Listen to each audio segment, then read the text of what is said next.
Assalamu alaikum. Welcome back to my new lesson. This is Mohammad Liton. I hope you are well. I am also fine by the grace of Allah. তো আজকে আমরা জানবো main verb কাকে বলে, কত প্রকার এবং কি কি। এই মেন ভার্ব আমাদের কেন জানতে হবে? আমরা যদি ইংরেজিতে কথাবার্তা বলতে চাই বা লিখতে চাই তাহলে আমাদের মেন ভার্ব অবশ্যই শিখতে হবে খুব ভালোভাবে শক্ত করে। তা না হলে আমরা ইংরেজি কথাবার্তা বলতে পারবো না এবং লিখতে পারবো না। তো মেন ভার্ব এটার ইংরেজিতে আরেকটা নাম আছে, তা হচ্ছে প্রিন্সিপাল ভার্ব। তো মেন ভার্ব বা প্রিন্সিপাল ভার্ব যার বাংলা হচ্ছে প্রধান ক্রিয়া। তো প্রধান ক্রিয়া বলতে আমরা কি বুঝি বা মেন ভার্ব বলতে আমরা কি বুঝি? আসলে ইংরেজি বাক্যে যে ভার্বকে প্রধান গুরুত্ব দেওয়া হয় বা প্রধান গুরুত্ব রাখে তাকে মেন ভার্ব বা প্রিন্সিপাল ভার্ব বলে। ভার্ব বলতে কি এটা কিন্তু আমরা জানি। ভার্ব বলতে বোঝায় বা ক্রিয়া বলতে বোঝায় কোনো কাজ করা বা হওয়া বোঝায় যে শব্দ তাই। তো সুতরাং যে শব্দটা আসলে গুরুত্ব বহন করে বা গুরুত্ব দিয়ে থাকে আমরা, তাই হচ্ছে মেন ভার্ব। তো আমরা একটা উদাহরণ দিলে আপনারা বুঝতে পারবেন যে মেন ভার্ব এবং অক্সিলারি ভার্ব বলতে কি বোঝায়। যেমন আমরা যদি একটা এক্সাম্পল লিখি, I am waiting for you, তাহলে I am waiting for you এটা কিন্তু ভার্ব, ঠিক আছে, কিন্তু এটা হচ্ছে মেন ভার্ব। এটা হচ্ছে মেন ভার্ব, অর্থাৎ ওয়েটিং, ওয়েট মানে হচ্ছে অপেক্ষা করা, ওয়েট মানে অপেক্ষা করা, অ্যাম এটা কিন্তু সাহায্য করেছে, আর ইং যুক্ত হয়ে কিন্তু এই ওয়েট এই শব্দটাকে কিন্তু সাহায্য করেছে। I am waiting for you, আমি অপেক্ষা করতেছি তোমার জন্য। তাহলে এই ওয়েট মানে হচ্ছে অপেক্ষা করা। তাহলে এইটা হচ্ছে মেইন ভার্ব, এটা হচ্ছে কি মেইন ভার্ব, আর এটা হচ্ছে অক্সিলারি ভার্ব, এটা হচ্ছে অক্সিলারি ভার্ব। তো আমরা আরেকটা উদাহরণ যদি দেই তাহলে আরও একটু ক্লিয়ার হতে পারি আমরা। যেমন হি ওয়াজ গোয়িং টু স্কুল। ওকে, তাহলে এই যে এটা কিন্তু মেইন ভার্ব, এটা কিন্তু মেইন ভার্ব, অর্থাৎ গো অর্থাৎ যাওয়া, আর ওয়াজ এটা কিন্তু সাহায্য করেছে। হি ওয়াজ গোয়িং টু স্কুল, সে স্কুলে যাইতে ছিল, যে ছিল বুঝাইতে ওয়াজ, আর গো মানে যাওয়া, এটা কিন্তু মেইন ভার্ব, আর এটা হচ্ছে অক্সিলারি ভার্ব, ঠিক আছে। তাহলে আমরা মেইন ভার্ব এবং অক্সিলারি ভার্ব কিন্তু বুঝতে পারলাম। তো মেইন ভার্ব কি? মেইন ভার্ব আসলে যে ভার্ব বাক্যে প্রধান গুরুত্ব বহন করে। দুইটা ভার্ব কিন্তু প্রধান গুরুত্ব বহন করেছে যে গো এবং ওয়েট, ঠিক আছে। তাহলে এটা হচ্ছে মেইন ভার্ব। তো এই মেইন ভার্ব কত প্রকার এটা এখন আমরা জানবো। মেইন ভার্ব মূলত 3 প্রকার, যেমন প্রেজেন্ট ফর্ম, পাস্ট ফর্ম এবং পাস্ট পার্টিসিপল, 3 প্রকারের হয় মেইন ভার্ব। তো আমরা কিছু মেইন ভার্ব এখন উদাহরণের মাধ্যমে জেনে নিব, আমাদের যেগুলা খুবই দরকারি সেই মেইন ভার্বগুলো আমরা একটু 15-20টা আমরা শেখার চেষ্টা করব এখন। ওকে, তাহলে প্রেজেন্ট ফর্ম অর্থাৎ বর্তমান আকার বা চেহারা বা গঠন, প্রেজেন্ট ফর্ম এটা হচ্ছে মিনিং, অর্থাৎ আমরা অর্থ লিখব। তো প্রেজেন্ট ফর্ম, পাস্ট পার্টিসিপল, এই 3 প্রকারের হয় মেইন ভার্ব, ঠিক আছে। মেইন ভার্ব কত প্রকার? 3 প্রকার। যেমন প্রেজেন্ট ফর্ম অর্থাৎ বর্তমান আকার চেহারা বা গঠন, পাস্ট ফর্ম মানে হচ্ছে অতীত গঠন, আর পাস্ট পার্টিসিপল ফর্ম। ওকে, তাহলে প্রেজেন্ট ফর্ম আমরা যদি দেখি, প্রেজেন্ট ফর্ম হচ্ছে ডু, তাহলে এটার মিনিং অর্থাৎ অর্থ কি? অর্থ হচ্ছে করা। ডুর পাস্ট ফর্ম হচ্ছে ডিড, ঠিক আছে, আর পাস্ট পার্টিসিপল হচ্ছে ডান। ওকে, তো এরপরে আমরা যদি ডুর সাথে ড্র শিখি তাহলে কিন্তু আমাদের ইজি হয়। ড্র অর্থাৎ হচ্ছে আঁকা। তো এটার পাস্ট ফর্ম হচ্ছে ড্রিউ, আর পাস্ট পার্টিসিপল হচ্ছে ড্রন। ওকে, তাহলে ড্র মানে হচ্ছে আঁকা, ড্রিউ, ড্রন, ঠিক আছে। তারপর আমরা যদি আরেকটা শিখি, ড্রিঙ্ক মানে হচ্ছে পান করা। তারপর হচ্ছে ড্র্যাঙ্ক, এটার পাস্ট ফর্ম হচ্ছে ড্র্যাঙ্ক। পাস্ট পার্টিসিপল হচ্ছে ড্রাঙ্ক। গো মানে হচ্ছে যাওয়া, আর এটার পাস্ট ফর্ম হচ্ছে ওয়েন্ট। পাস্ট পার্টিসিপল হচ্ছে গান, ঠিক আছে। তারপরে গেট মানে হচ্ছে পাওয়া, তো এটার পাস্ট ফর্ম হচ্ছে গট। আচ্ছা, পাস্ট পার্টিসিপল গট হয়, আবার গডেন হয়, গডেন। ওকে, তো এরপরে আমরা আরেকটা যদি দেখি তাহলে গিভ মানে হচ্ছে দেয়া। ওকে, তাহলে এটার পাস্ট ফর্ম হচ্ছে গেইভ। পাস্ট পার্টিসিপল হচ্ছে গিভেন।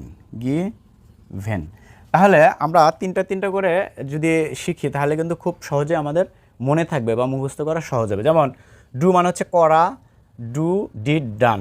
ড্র মানে হচ্ছে আঁকা, ড্র, ড্রিউ, ড্রন। ড্রিঙ্ক মানে হচ্ছে পান করা, ড্রিঙ্ক, ড্র্যাঙ্ক, ড্রাঙ্ক।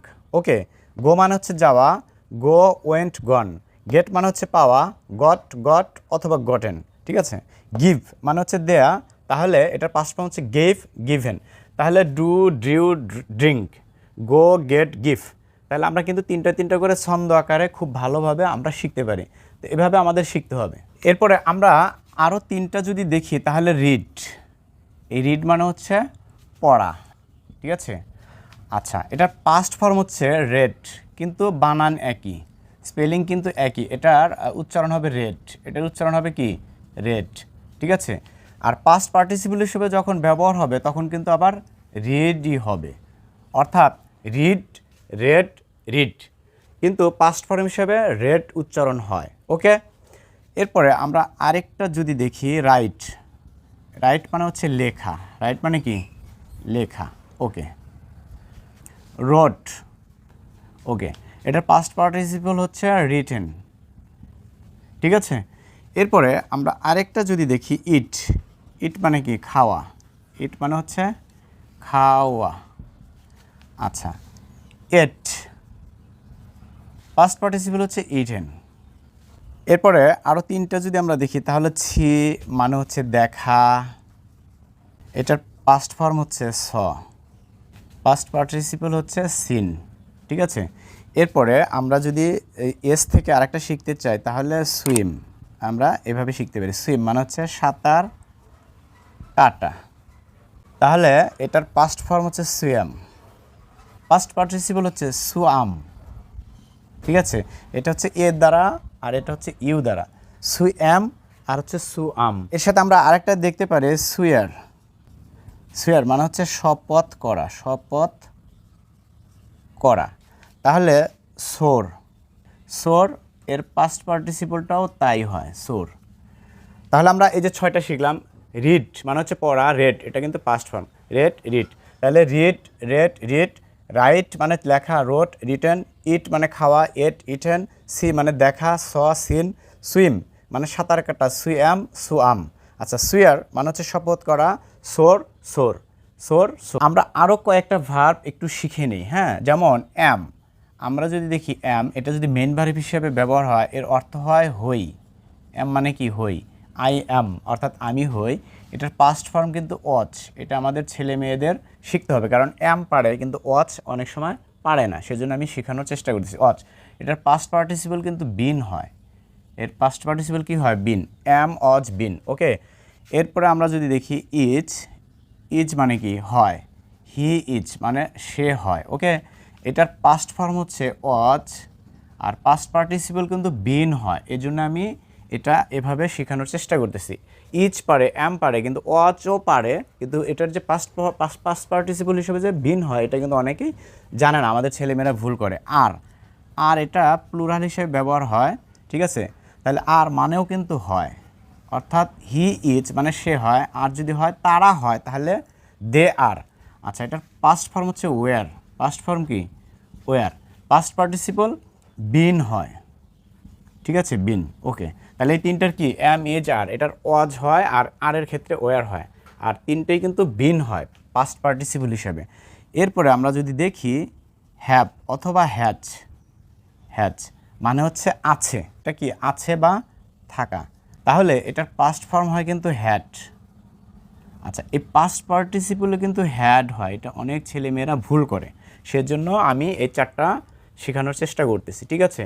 তাহলে অ্যাম শিখলাম, অ্যাম, ইজ, আর, তারপরে হ্যাভ, হ্যাজ। ওকে, এরপরে আমরা যদি দেখি বি, বি মানে কি হওয়া, অর্থাৎ